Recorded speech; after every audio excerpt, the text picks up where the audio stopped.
The Prime Minister Shigeru Ishiba says he will stay in office despite NHK reporting that his ruling coalition lost its upper house majority in Sunday's election. This marks the first time since 1955 the Liberal Democratic Party will govern without control of both chambers. Let's bring in Japan and Korea's economy and government editor Yuko Takeo. She's with us here right now. Yuko, it's as polls predicted, but this is a bad result for Ishiba. What happens from here? Yes, so Ishiba has missed securing a majority with just by 3 seats. So the results are a little bit better than the polls initially predicted, but the bottom line is that he's lost control of the House, and that's a historic result.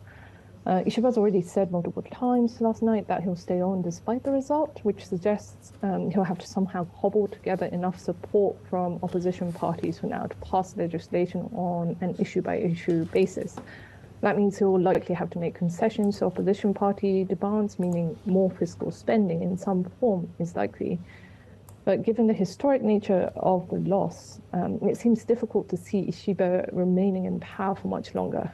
All 3 LDP prime ministers who lost an upper house majority have left within 2 months, and it's hard to see Ishiba breaking from that mold. All right, so let's write out those scenarios then. And one path takes me to the opposition and the possibility, talk to us about this, could the opposition actually, or opposition parties, plural, take over? Technically, this is possible since they hold more seats than the ruling coalition, but it seems like a very remote possibility given those seats are split between a dozen or so parties that are very unlikely to be able to come together to form a government. It would probably make more sense for them to try and influence policy through the leverage they have over the ruling government as the LDP struggles through for now, and wait for the next general election to consolidate more power. Yeah, and Yuko, it certainly complicates, I'm guessing, what these U.S. and Japan trade talks are going to look like, right? If we start to see, this leadership in question. What does this mean, right? The country's still facing the prospect of higher tariffs amid all this. What happens to trade talks now?